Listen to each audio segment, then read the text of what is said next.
So I would now like to give the floor back to John Reeve to share some closing remarks, and he will also give the floor to Professor Battaglino to close the meeting formally. And from my side as moderator, warmest thanks to all of you, speakers, panelists and participants during the entire afternoon. It's been a pleasure to moderate this really very powerful session. Over to you, John.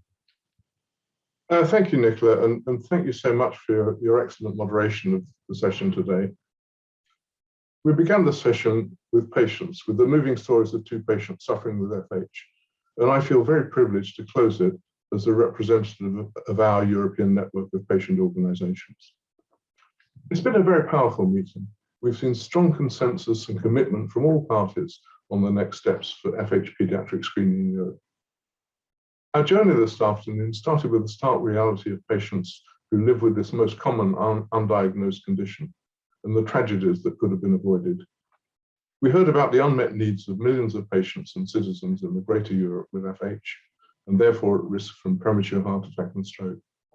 Then we looked at how the wider cardiovascular disease community is uniting to drive this long-awaited change. We were given a global perspective and a reminder of how the global call for action has inspired our work. And we learned about the powerful evidence base for FH paediatric screening in the global registry. We honed in on good practice in several European countries, which can both serve as a model and inspire us moving forward by showing what's really possible and its demonstrated impact on people's lives. On the basis of this experience, a series of key recommendations has been developed, which maps out the way forward.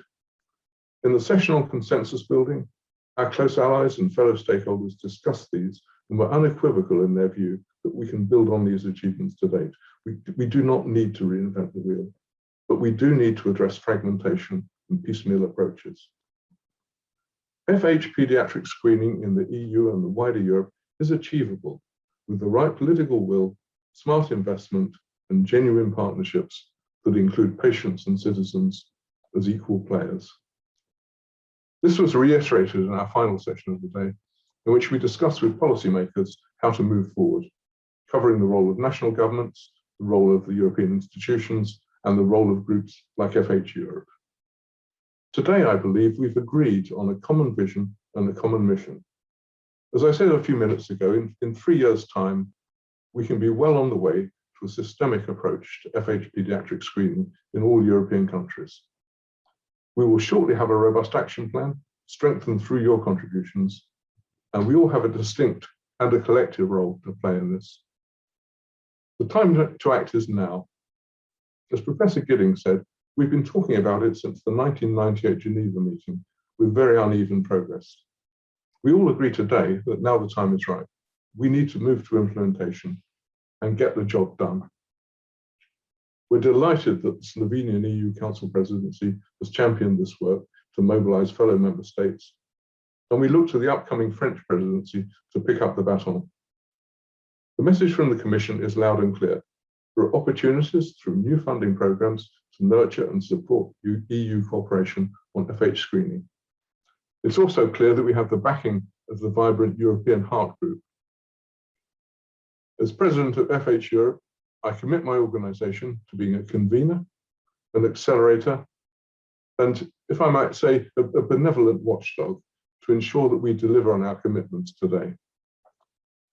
I'd like to thank the speakers, the panelists, the organisers, and all those who worked very hard to ensure the success of this afternoon's meeting. We will circulate a summary report with the highlights and the action plan, and I look forward to our continued engagement with every one of you to make FH paediatric screening a reality in Europe.